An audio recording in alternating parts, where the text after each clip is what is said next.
ಸಾಧನಾ ಸಮಾವೇಶ ಮಾಡಬೇಕು ಅಂತ ಹೊರಟಿದ್ದೀರಿ ಕಾಂಗ್ರೆಸ್ ಪಕ್ಷದವರು. ಆದರೆ ಈ ಶಕ್ತಿ ಯೋಜನೆ ಫಾರ್ ಎಕ್ಸಾಂಪಲ್, ಶಕ್ತಿ ಯೋಜನೆಯ ಅಸಲಿ ಶಕ್ತಿನೇ ನಿಮ್ಮ ಸಾರಿಗೆ ಇಲಾಖೆಯ ಸಿಬ್ಬಂದಿಗಳು. ಅವರೇನೇ ಬೀದಿಲಿ ನಿಂತ್ಕೊಂಡಿದ್ದಾರೆ. ಅವರು ಬೀದಿಲಿ ನಿಂತ್ಕೊಂಡಿರೋ ಪರಿಸ್ಥಿತಿಯಲ್ಲಿ ನಾವು ಸಾಧನಾ ಸಮಾವೇಶ ಮಾಡ್ತೀವಿ ಅಂದರೆ ಯಾವ ಸಾಧನೆ ಇದು?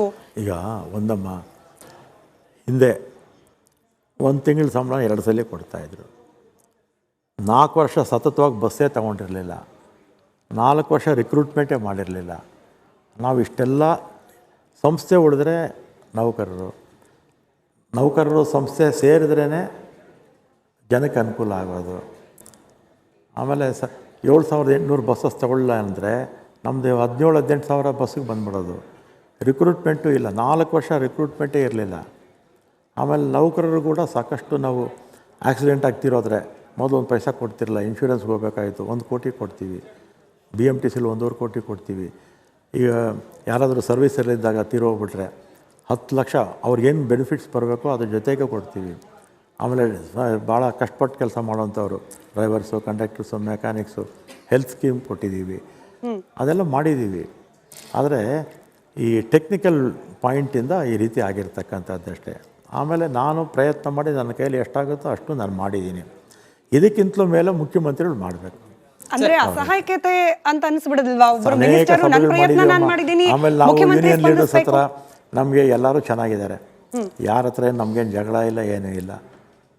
ಎಲ್ಲರ ಹತ್ರ ಮಾತಾಡಿದ್ದೀವಿ, ಚರ್ಚೆ ಮಾಡಿದ್ದೀವಿ. ನಾನು ಅವ್ರಿಗೆ ಹೇಳಿದೆ, ನೀವೊಂದು ಹೆಜ್ಜೆ ಮುಂದೆ ಬನ್ನಿ, ನಾನೊಂದು ಹೆಜ್ಜೆ ಮುಂದೆ ಬರ್ತೀನಿ ಅಂತಲೇ ಈ ತೀರ್ಮಾನ ತಗೊಂಡಿದ್ದು. ಸರ್, ಈಗ ಸಾಧನಾ ಸಮಾವೇಶಕ್ಕೆ ಸುಮಾರು 400 ಬಸ್ ಬುಕ್ ಆಗಿದೆಯಂತೆ. ಸಿಬ್ಬಂದಿಗಳೆಲ್ಲ ಪ್ರತಿಭಟನೆ ಮಾಡ್ತಾ ಇದ್ದಾರೆ. ಬಸ್ ಓಡಿಸೋದು ಯಾರು ಹಂಗಾದ್ರೆ? ಸಾಧನಾ ಸಮಾವೇಶ 20ಕ್ಕೆ ಮಾತಾಡಿ, 20ನೇ ತಾರೀಕು ಮಾತಾಡಿ ನೀವು ಅಂದೆ. ಅಲ್ಲ ಸರ್, ವ್ಯಾಲಿಡ್ ಪ್ರಶ್ನೆನೇ. ಕೇಳಿಸ್ಕೊಳ್ಳಿಕ್ಕೆ ಸ್ವಲ್ಪ ಹಾಸ್ಯ ಅನ್ಸಿದ್ರು ಕೂಡ ವ್ಯಾಲಿಡ್ ಪ್ರಶ್ನೆ. ಈಗ 400 ಬುಕ್ ಮಾಡ್ಕೊಂಡಿದ್ದೀರಿ ಸರ್ ಬಸ್ಗಳನ್ನ. 400 ಅಲ್ಲಮ್ಮ, ಇನ್ನೂ ಜಾಸ್ತಿ ಬೇಕು ಅಂತ ಹೇಳಿದ್ದಾರೆ. ಮತ್ತೆ ಸಿಬ್ಬಂದಿ ಎಲ್ಲಿದ್ದಾರೆ ಸರ್? ಅವರೆಲ್ಲ ಇನ್ಫ್ಯಾಕ್ಟ್ ನೀವು ತುಮಕೂರಿನಲ್ಲಿ 1 ದಿನ ಮುಂಚೆ 20ನೇ ತಾರೀಕು ನಡಿಬೇಕಾಗಿತ್ತು. ಮುಷ್ಕರ ಅಂತ ಹೇಳಿ 1 ದಿನ ಮುಂಚೆ ಮಾಡಿದ್ರೆ 1 ದಿನ ಮುಂಚೆಯಿಂದಾನೇ ಪ್ರತಿಭಟನೆ ಮಾಡ್ತೀವಿ ಅಂತಿದ್ದಾರೆ. ನಾವು ತುಮಕೂರ್ವರೆಗೂ ತುಮಕೂರು ಚಲೋ ಮಾಡ್ತೀವಿ. ಕಪ್ಪು ಬಟ್ಟೆ ಪ್ರದರ್ಶನ ಅಂದ್ರೆ ಸರ್ ನೀವು ದೊಡ್ಡ ಲೆಕ್ಕ ಕೊಡ್ಬೋದು. ಕಪ್ಪು ಬಟ್ಟೆ ಪ್ರದರ್ಶನ ಮಾಡೋದಕ್ಕೆ ಪ್ರಜಾಪ್ರಭುತ್ವದಲ್ಲಿ ಅವಕಾಶ ಇದೆ. ನಾವೇನು ಬೇಡ ಅಂತ ಹೇಳೋಕ್ಕಾಗಲ್ಲ. ಬಟ್ ಅಂತ ಪರಿಸ್ಥಿತಿಲಿ ಸಮಾವೇಶನೂ ಚೆನ್ನಾಗಾಗುತ್ತೆ, ಬಸ್ಸಸ್ಸು ಕೂಡ ಓಡುತ್ತೆ ಅನ್ನೋ ವಿಶ್ವಾಸ ನನಗಂತೂ ಇದೆ. ಬಟ್ ಸ್ಟಿಲ್ ಸರ್, ಇವಾಗ ಸಾಧನಾ ಸಮಾವೇಶ ಒಂದು ಕಡೆಯಲ್ಲಿ, ಮತ್ತೊಂದು ಕಡೆಯಲ್ಲಿ ಅದನ್ನ ವಿರೋಧಿಸಿ ನಿಮ್ಮದೇ ಇಲಾಖೆಯ ಸಿಬ್ಬಂದಿಗಳು ಬೀದಿಗೆ ಇಳಿದಾಗ ವಿಪರ್ಯಾಸ ಅನ್ನಿಸ್ಬಿಡೋದಿಲ್ವಾ ಇದು? ಎಸ್ಪೆಷಲಿ ನಿಮಗೆ ಇಲಾಖೆಯ ಮಂತ್ರಿಗಳಾಗಿ ನಿಮಗೆ ವೈಯಕ್ತಿಕವಾಗಿ ಇದು ಒಂದು ರೀತಿ ಬ್ಲ್ಯಾಕ್ ಮಾರ್ಕ್ ಆಗೋದಿಲ್ವಾ?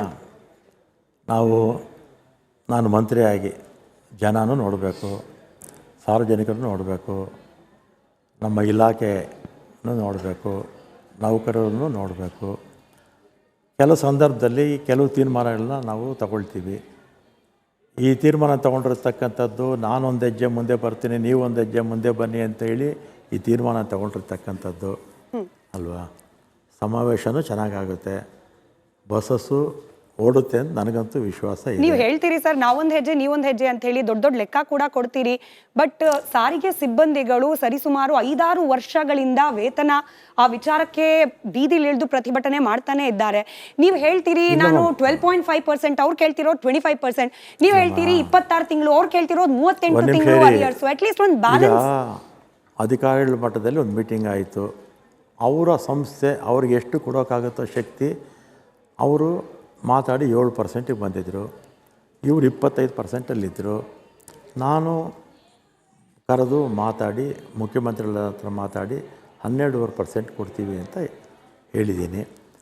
ಇದಕ್ಕೆ 800 ಚಿಲ್ಲರೆ ಕೊಟ್ಟಿಬೇಕು ಒಂದು ವರ್ಷಕ್ಕೆ. ಎಷ್ಟು? 12.5%ಗೆ 800 ಚಿಲ್ಲರೆ ಕೊಟ್ಟಿಬೇಕು. 4 ವರ್ಷಕ್ಕೆ ಅದಾದರೆ 4-32 3,200-300 ಕೋಟಿ ಆಗುತ್ತೆ. ಆಮೇಲೆ ನಮ್ಮ ಪರಿಸ್ಥಿತಿ ನೋಡಬೇಕಲ್ಲ, ನಮ್ಮ ಹಣಕಾಸಿನ ಪರಿಸ್ಥಿತಿಯನ್ನು ನೋಡಿಕೊಂಡೇ ನಾವು ಮಾಡಬೇಕು. ಈಗ ನಿಮ್ಮ ಹತ್ರ ಎಷ್ಟು ಜೋಬಲ್ಲಿ ದುಡ್ಡಿರುತ್ತೋ ಅದು ನೋಡ್ಕೊಳ್ತಾನೆ ನೀವು ಖರ್ಚು ಮಾಡೋದು.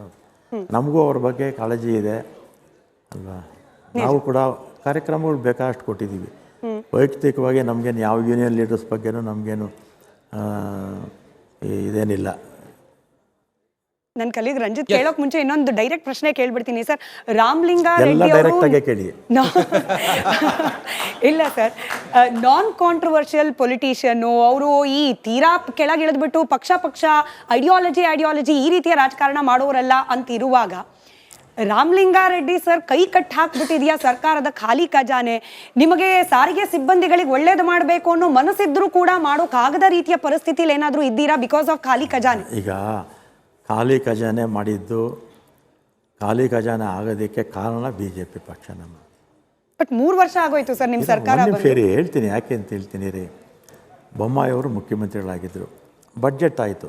ಬಡ್ಜೆಟಲ್ಲಿ ಎಷ್ಟು ಹಣ ಖರ್ಚು ಮಾಡಬೇಕು ನಿಗದಿ ಮಾಡಿರ್ಕೊಳ್ತಾರೆ, ಅದನ್ನು ಮಾಡಿಕೊಳ್ಳಿ. ಅದನ್ನು ಮೀರಿ 2,70,000 ಕೋಟಿ ಅನುದಾನ ಇಲ್ಲದೆ ಅನುಮೋದನೆ ಮಾಡಿಬಿಟ್ಟು ಹೋಗ್ಬಿಟ್ರು. ಆ ಕೆಲಸಗಳು ನಮ್ಮ ಸರ್ಕಾರ ಬಂದ ಕ್ಯಾನ್ಸಲ್ ಮಾಡೋಕ್ಕಾಗತ್ತಾ? 2,70,000 ಕೋಟಿ, ಆಮೇಲೆ 80,000 ಕೋಟಿ ಬಿಲ್ಸ್ ಬಾಕಿ ಇತ್ತು. ಅದರಿಂದ ಸಹಜವಾಗಿ ಹೊರೆ ಆಯಿತು. ಸರ್ ಬಗೆಹರಿತಿಲ್ಲ ಯಾಕೆ? 3 ವರ್ಷ ಆಯ್ತು ಇವ್ರ ಹೋರಾಟ, ಇವರೆಲ್ಲ ಬೀದಿಗೆ ಬಂದು ಹೋರಾಟ ಮಾಡಕ್ ಶುರು ಮಾಡಿ ಹಲವು ಹಂತದಲ್ಲಿ ತಮ್ಮ ಜೊತೆಲಿ ಮಾತುಕತೆಯೂ ಆಯ್ತು, ವಿಶ್ವಾಸಕ್ಕೆ ತೆಗೆದುಕೊಳ್ತಿಲ್ವಾ? ಯಾಕೆ ಬಗೆಹರಿತಿಲ್ಲ ಯಾಕೆ ಅಂತ ಅದೊಂದು ದೊಡ್ಡ ಸಮಸ್ಯೆ ಆಗಿ ಆಗಿದೆಯಲ್ಲ, ಮಾತುಕತೆ ಎಲ್ಲ ಆಗಿದೆಯಲ್ಲ. 26 ತಿಂಗಳು ಕೊಡ್ತೀವಿ ಅಂತ ಹೇಳಿದ್ದೀನಿ, 12% ಜಾಸ್ತಿ ಮಾಡಿದ್ದೀವಿ. ಹಿಂದೆ ಅಶೋಕ್ ಅವರಿದ್ದಾಗ 35% ಕೇಳಿದರು, ಅವ್ರು ಕೊಟ್ಟಿದ್ದು 10.